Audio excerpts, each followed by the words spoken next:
Boa tarde, boa noite ou bom dia para quem estiver vivendo em horários alternativos. Para quem não me conhece, eu sou César Augusto, sou candidato ao concurso da carreira diplomática e tenho inaugurado aqui nesse canal uma série de vídeos que comentam os conteúdos que caem no concurso. Hoje nós vamos falar sobre política internacional e se vocês observaram os vídeos anteriores, nós temos nos concentrado no material específico desses primeiros vídeos, que é a publicação do Texugo Melíbero.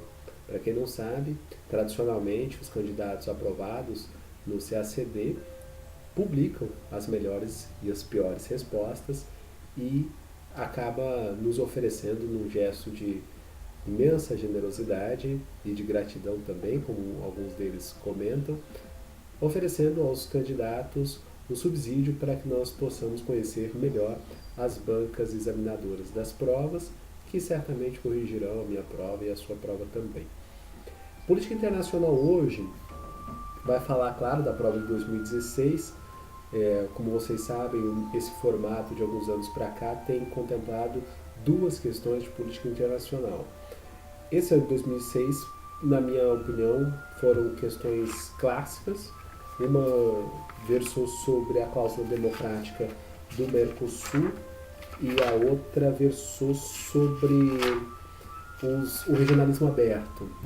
Ou seja, não estou desmerecendo as questões não, mas eu acho que esses temas são bastante conhecidos dos candidatos que pretendem ser diplomatas e essa minha avaliação ela está corroborada inclusive na média das notas. Para vocês terem uma ideia, na questão número 1, que valia 30, sobre cláusula democrática, a média das notas dos aprovados bateu em 25. Média, hein?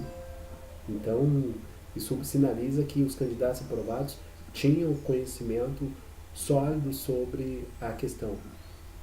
A questão não era sobre o Mercosul apenas, especificamente, mas era sobre uma parte específica, que era o protocolo de Ushuaia, enfim, e os desdobramentos da cláusula democrática, e os candidatos mostraram de fato muita propriedade. Nós vamos falar dessa questão daqui um pouco.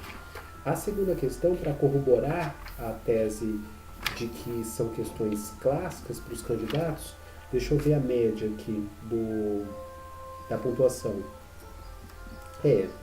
Essa questão não corrobora muito a minha tese não, porque a média veio baixa, perto da primeira.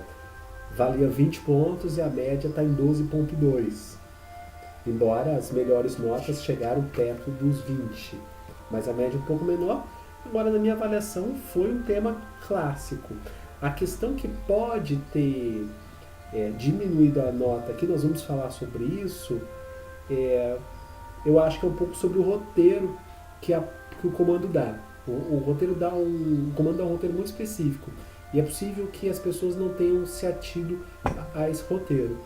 E aí você falar de outras coisas que não aquelas que o roteiro estejam exigindo, pode ser que tenha diminuído. Felizmente, o nosso espectro de respostas publicados no guia são um espectro de notas boas. E aí isso nos ajuda a criar parâmetros de como a gente precisa responder uma prova de PI. Esse ano ninguém gabaritou, ninguém fechou 30-30 ou 20-20. E eu desconfio do porquê, porque além das respostas, eu vi um tipo de buraco bastante recorrente. Eu não sei se isso foi orientação dos professores dos cursinhos, mas eu senti falta de uma coisa e eu vou comentar sobre essa falta numa avaliação muito particular disso que eu senti. Bem, vamos lá. O que você vai fazer na sua prova de PI? Prova de PI, na minha humilde opinião, aliás, primeiro deixa eu falar do que tem no Texugo. O Texugo, em todas as respostas muito bem avaliadas, tem introdução, atendimento do comando, da questão e conclusão. Essa é a estrutura da resposta de PI. Introdução, parágrafos que atendam ao comando da questão e conclusão. Com isso você monta a sua resposta de PI. Isso é recorrente em todas as melhores notas. Eu faria um destaque, se vocês tiverem oportunidade de ler, para as respostas do João Marcelo, que é um cara que recentemente eu conheci numa palestra que ele fez online, uma pessoa bastante generosa, uma pessoa é, muito afável no trato. E eu vi as respostas dele de IPI e ele teve, olha só, a publicação nas duas respostas de IPI, na cláusula democrática e na questão da OMC do regionalismo aberto. E na minha avaliação, ele, nas duas respostas, faz uma coisa na introdução que, na minha opinião, é digno de ser reproduzido nas respostas. E eu tenho a impressão que ele fez isso de maneira bastante consciente. O que ele fez?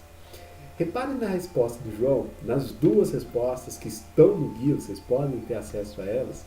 A sua introdução, ela começa respondendo a questão de uma forma bastante abrangente. Até aí todos os candidatos também fizeram isso, e daí a nossa conclusão de que todos fazem, de fato, introdução. Mas o que o João faz e o que os outros não fazem é praticamente a cópia do comando da questão. O João, nas duas respostas, praticamente copiou o comando da questão. E o que muitos poderiam entender isso como encheção de linguiça ou,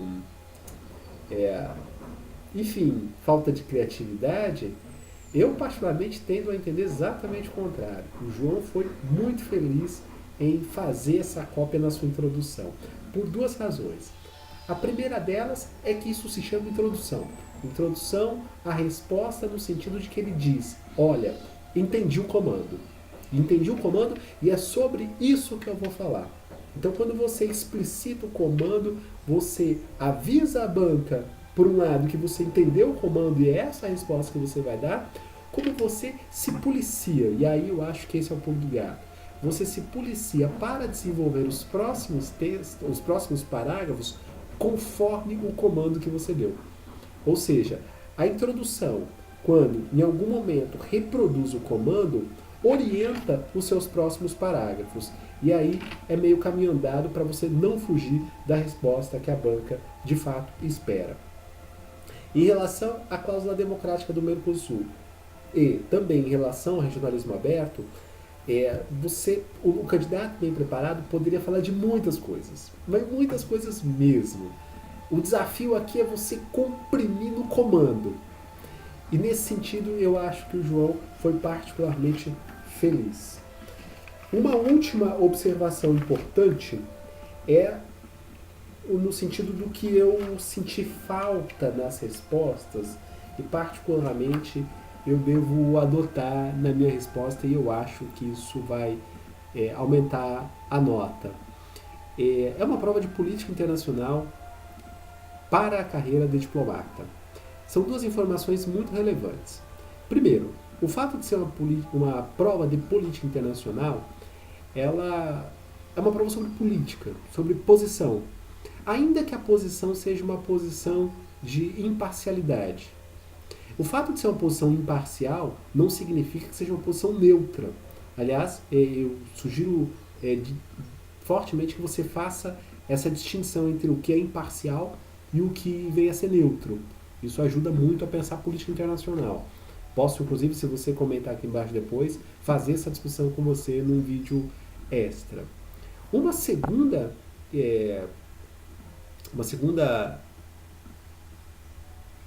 observação, que além de ser uma prova de política internacional, é uma prova para a carreira diplomática. Ou seja, você vai defender os interesses de um país, que no caso o Brasil.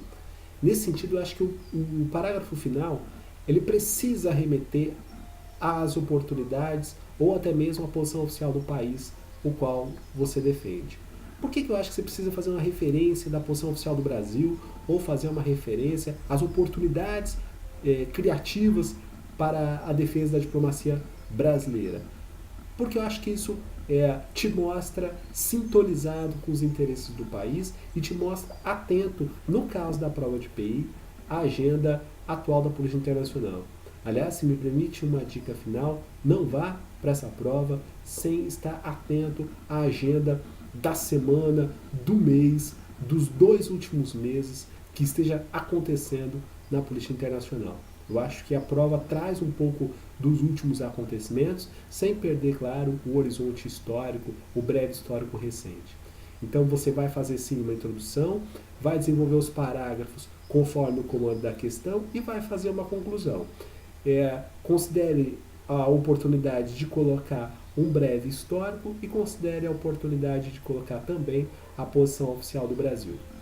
Bem, sobre política internacional era isso. Estamos ainda no Texugo Me Livro discutindo sobre forma, especialmente de correção e discutindo um pouco com a banca tem pontuado. Próxima semana, próximo domingo, melhor dizendo, nós vamos falar sobre a prova de geografia.